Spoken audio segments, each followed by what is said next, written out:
Gần 60 con người đứng trong một sảnh đá hoa cương, triết gia, nhà toán học, nhà thiên văn. Có người sống ở thế kỷ thứ 6 trước công nguyên, có người sống sau đó gần 1.800 năm. Họ chưa bao giờ gặp nhau, nhưng ở đây họ cùng đứng chung một mái vòm. Đó chính là bức The School of Athens.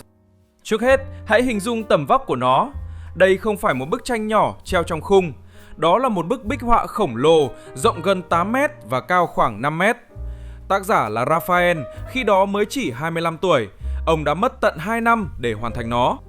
Năm 1509, giáo hoàng Julius đệ nhị giao cho ông trang trí thư phòng riêng của mình trong điện Vatican.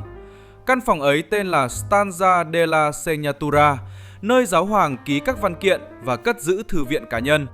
Trên 4 bức tường, ông vẽ 4 lĩnh vực cao nhất của tri thức con người: thần học, thi ca, công lý và triết học. Bức tường triết học chính là tác phẩm mà sau này người ta gọi là trường học Athens. Bức tranh này không vẽ một ngôi trường có thật nào cả. Chính cái tên trường học Athens cũng không phải do Raphael đặt. Nó xuất hiện muộn hơn, khoảng thế kỷ 17. Còn các nhân vật bên trong thì sống cách nhau tới gần 1.800 năm. Cái Raphael dựng lên không phải một ngôi trường, đó là một cuộc hội tụ trong tưởng tượng.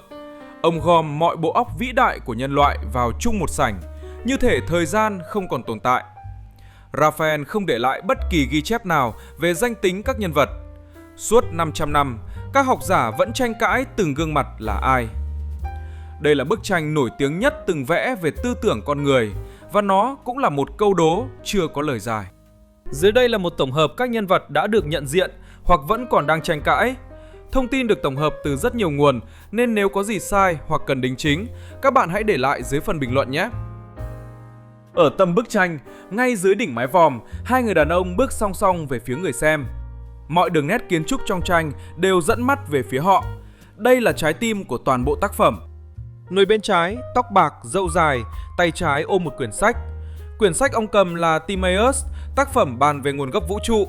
Bàn tay phải của ông giơ lên, một ngón chỉ thẳng lên trời. Ông chính là Plato. Người bên phải trẻ hơn, mặc áo xanh và nâu, cũng cầm một quyển sách bên hông. Đó là Aristotle, học trò của Plato. Quyển sách ông cầm là cuốn Đạo đức học. Ông xòe bàn tay ra, úp xuống, hướng về mặt đất phía trước. Hai bàn tay ấy là toàn bộ triết học phương Tây tóm lại trong một cử chỉ. Plato chỉ lên, vì với ông, chân lý nằm ở một thế giới cao hơn, thế giới của những ý niệm hoàn hảo mà mắt thường không thấy được. Aristotle úp tay xuống đất, vì với ông, chân lý nằm ngay tại đây, trong thế giới ta có thể chạm, đo và quan sát. Một người hướng về cõi lý tưởng, một người hướng về thực tại, duy lý và duy nghiệm. Suốt 2.000 năm sau đó, tư tưởng châu Âu đu đưa qua lại giữa hai bàn tay này, và Raphael chỉ với một khung hình đã nói ra điều mà hàng nghìn trang sách phải chật vật diễn đạt. Có một chi tiết nữa, gương mặt Plato không phải khuôn mặt tưởng tượng. Nhiều người tin rằng Raphael đã vẽ Plato theo gương mặt của Leonardo da Vinci, bậc thầy mà ông vô cùng kính trọng. Người khôn ngoan nhất của thời cổ đại mang gương mặt người khôn ngoan nhất của thời phục hưng. Năm 387 trước công nguyên, khi đã 41 tuổi, Plato mua đất ở khu vườn cây ô liu thiêng của nữ thần trí tuệ Athena và mở trường dạy học. Khu vườn ấy gắn với tên một anh hùng huyền thoại tên là Academos, nên người ta gọi nơi đó là Academia, và ngày nay chúng ta có chữ Academy. Mỗi lần bạn nói tới một học viện, bạn đang nhắc lại tên một rừng ô liu cổ ở Athens. Học viện của Plato được xem là trường đại học đầu tiên của phương Tây. Ở đó người ta dạy toán, thiên văn, hình học và trên hết là triết học. Aristotle đã theo học nơi này suốt 20 năm. Rồi sau khi rời đi, ông cũng lập một ngôi trường riêng của mình tên là Lyceum, trong một khu vườn thiêng dành cho thần Apollo. Trong bức tranh, Raphael đặt tượng thần Apollo ở bên trái và tượng nữ thần Athena ở bên phải. Đúng hai vị thần bảo trợ cho hai ngôi trường lớn nhất của Athens, đứng canh hai bên như hai cột trụ. Bên trái là thần Apollo, tay ôm cây đàn lia, vị thần của ánh sáng, âm nhạc, thi ca và lý trí hài hòa.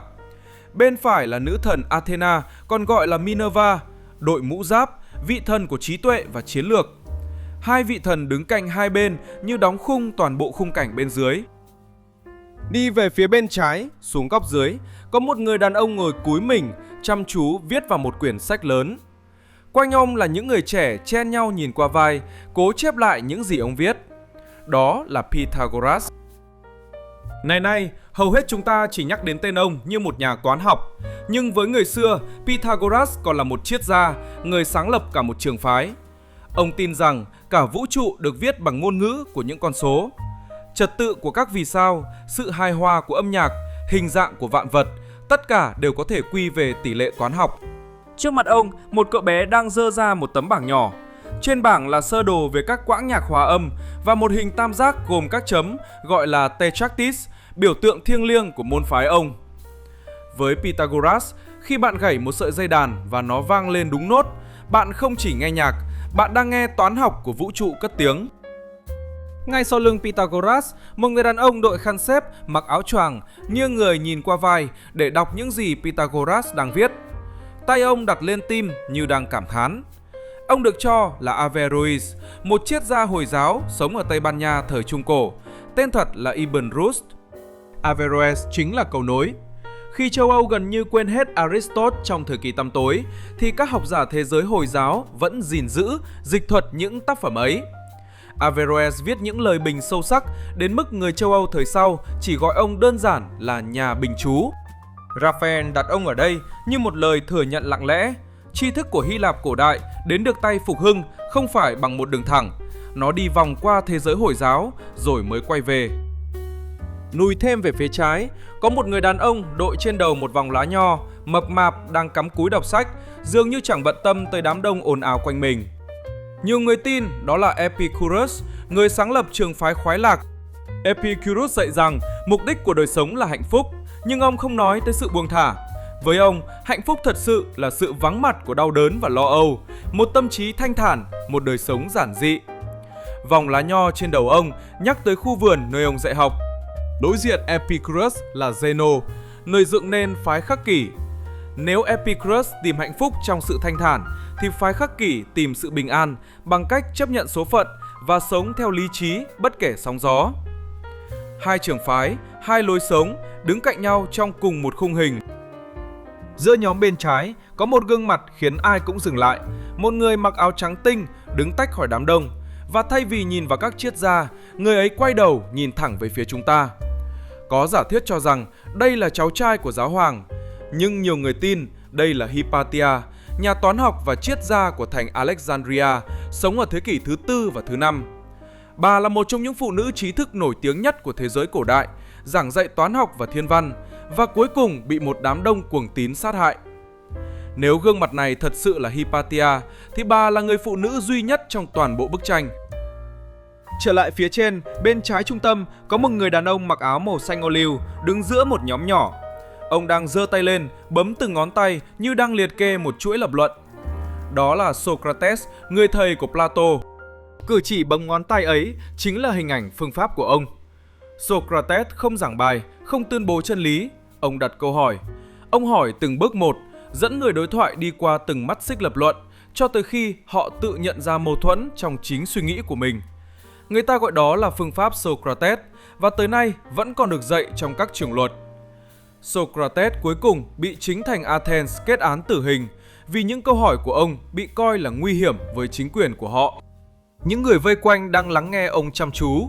Trong số họ, một nhân vật mặc áo giáp đội mũ chiến binh nổi bật hẳn lên.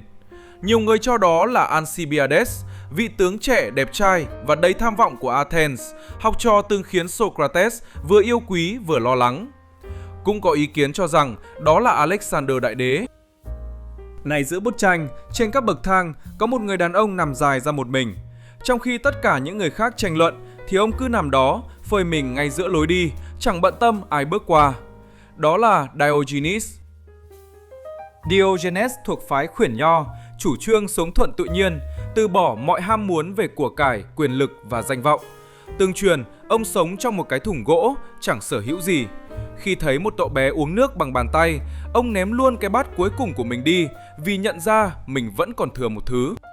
Raphael đặt ông nằm chắn ngang trung tâm, cô độc giữa đám đông, cầm cái bát cạnh mình. Không ai tới gần ông và ông cũng chẳng cần ai. Trong một căn phòng đầy những bộ óc đang khao khát tri thức và tiếng tăm, Diogenes là người duy nhất đã buông bỏ tất cả những thứ đó. Ngay phía trước, ở tiền cảnh, có một nhân vật ngồi tách hẳn ra khỏi mọi người khác. Ông tựa vào một khối đá lớn, chống cằm suy tư, tay kia cầm bút viết. thân hình vạm vỡ, trầm mặc và cô đơn. Đó là Heraclitus. Heraclitus là triết gia được gọi là kẻ khóc than. Ông nổi tiếng với một ý tưởng: không gì đứng yên, vạn vật luôn chảy trôi. Ông nói không ai tắm 2 lần trên cùng một dòng sông, vì nước đã khác và cả con người cũng đã khác. Một tư tưởng u sầu nên Raphael vẽ ông ngồi lặng lẽ, quay lưng với đám đông đang say sưa tranh luận. Nhưng nhân vật này còn giấu một bí mật. Nếu để ý, bạn sẽ thấy Heraclitus được vẽ theo một phong cách khác hẳn phần còn lại của tranh, mạnh mẽ và nặng nề hơn. Đó là hình ảnh Michelangelo. Khi Raphael đang vẽ căn phòng này, thì ngay bên cạnh Michelangelo đang vẽ trần nhà nguyện Sistine. Raphael lén vào xem, choáng váng trước tài năng của bậc thầy lớn tuổi kia, và ông đã thêm nhân vật Heraclitus vào tranh muộn hơn phần còn lại, như một lời cúi đầu thán phục dành cho đối thủ của mình. Ngay gần đó, có một triết gia mà tên tuổi gắn với một trong những ý tưởng táo bạo nhất thời cổ đại, đó là Parmenides. Nếu Heraclitus cho rằng vạn vật luôn biến đổi, thì Parmenides khẳng định điều ngược lại hoàn toàn. Với ông, mọi đổi thay chỉ là ảo giác của giác quan. Thực tại đích thực là một khối duy nhất, vĩnh cửu, không sinh ra cũng không mất đi. Chính ông đã đặt nền cho lối tư duy bằng lý trí thuần túy, thứ mà Plato sau này kế thừa. Sang góc dưới bên phải, có một người đàn ông hói đầu cúi rạp xuống sàn, tay cầm một chiếc compa đang vẽ lên tấm bảng đá. 4 người trẻ chụm đầu quanh ông, gương mặt từ tò mò tới vỡ lẽ, như đang lần theo từng bước chứng minh. Đó là Euclid, cha đẻ của môn hình học. Euclid viết một bộ sách tên là Cơ sở, trong đó ông xây dựng toàn bộ hình học từ một số ít tiên đề đơn giản. Bộ sách ấy được dùng làm giáo trình suốt hơn 2.000 năm, một trong những cuốn sách có ảnh hưởng nhất lịch sử loài người. Raphael vẽ ông đang cúi mình vẽ hình để tri thức trừu tượng ấy hiện ra như một hành động cụ thể bằng bàn tay và cây compa. Và gương mặt của Euclid cũng là một chân dung ẩn. Raphael vẽ ông theo gương mặt của Bramante, kiến trúc sư vĩ đại đang thiết kế vương cung thánh đường Thánh Phêrô ngay tại Vatican thời đó. Chính những mái vòm khổng lồ trong tranh cũng lấy cảm hứng từ công trình của Bramante. Nhà hình học cổ đại mang gương mặt người đang dựng nên nhà thờ lớn nhất thế giới. Ngay sau lưng nhóm của Euclid có 2 người đàn ông đứng quay mặt vào nhau, mỗi người cầm một quả cầu. Đây là một cặp đối xứng đầy dụng ý. Người quay lưng về phía chúng ta đội một chiếc vương miện, cầm trên tay một quả địa cầu, quả cầu của trái đất. Đó là Ptolemy, nhà thiên văn của Alexandria. Chính ông đã dựng nên mô hình vũ trụ lấy trái đất làm trung tâm, mô hình thống trị khoa học phương Tây suốt 14 thế kỷ cho tới khi Copernicus lật đổ nó. Đối diện Ptolemy là một người cầm quả cầu của bầu trời đầy sao. Ông thường được gọi là Zoroaster, nhà tiên tri cổ của Ba Tư, người gắn với việc quan sát các vì sao. Một người cầm đất, một người cầm trời, đứng đối mặt nhau. Tri thức về thế giới hội tụ trong cùng một góc tranh. Dù ngay cả cái tên Zoroaster ở đây cũng còn đang tranh cãi. Có người cho rằng đó thật ra là Strabo, một sử gia, triết gia và nhà địa lý học Hy Lạp cổ đại. Ngay bên cạnh nhóm cầm quả cầu, ở rìa ngoài cùng bên phải có một chàng trai trẻ đội mũ nồi đen. Trong khi mọi người khác đang mải mê với công việc của mình, thì chàng trai này nhìn vào mắt người xem. Đó chính là Raphael. Ông đã tự vẽ mình vào trong tác phẩm như một chữ ký bí mật. Nhưng ngay bên cạnh ông có một nhân vật được cho là Protogenes, một danh họa của Hy Lạp cổ đại.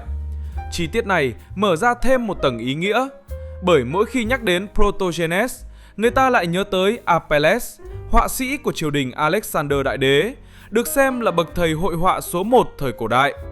Hai người là đối thủ lớn của nhau. Đặt mình ngay cạnh Protogenes, Raphael ngầm cho thấy ông chính là Apelles. Ở một góc nhỏ ngoài rìa tranh, chàng họa sĩ trẻ lặng lẽ đặt mình ngang hàng với họa sĩ vĩ đại nhất của thời cổ đại. Giữa một sảnh đầy triết gia, nhà toán học và nhà thiên văn, ông dành riêng một góc cho hội họa. Ông ngầm khẳng định rằng nghệ thuật cũng là một con đường đi tìm chân lý, xứng đáng đứng chung với mọi ngành tri thức. Và ánh mắt ấy, vượt qua 500 năm, vẫn đang dõi theo chúng ta. Khi đã đi hết một vòng, có một điều dần hiện ra. Bức tranh này không chỉ nói về người xưa. Plato mang gương mặt Leonardo da Vinci, Heraclitus mang gương mặt Michelangelo, Euclid mang gương mặt Bramante, và ở góc phải là chính Raphael. 4 thiên tài vĩ đại nhất của thời Phục Hưng đã được gài vào giữa các bậc thầy cổ đại. Đây không phải một sự trùng hợp. Đây là một tuyên ngôn. Raphael đang nói rằng thời đại của ông, thời phục hưng, xứng đáng đứng ngang hàng với Athens của Plato và Aristotle, rằng những con người đang sống quanh ông cũng vĩ đại như những cái tên trong sách cổ. Trường học Athens vừa là đài tưởng niệm quá khứ, vừa là lời chào kiêu hãnh của một thời đại mới, đang tin rằng mình không hề thua kém người xưa. Trường học Athens không phải một danh sách các vĩ nhân cần ghi nhớ, nó là hình ảnh của chính hành động, tư duy, của khát vọng hiểu biết đã nối liền loài người qua mọi thời đại. Từ khu vườn ô liu của Plato, tới căn phòng nhỏ trong điện Vatican, tới màn hình bạn đang nhìn lúc này, cùng một ngọn lửa chưa bao giờ tắt. Nếu bạn thích những câu chuyện ẩn sau các biểu tượng, hãy đăng ký kênh và bật nút chuông thông báo để không bỏ lỡ video tiếp theo nhé!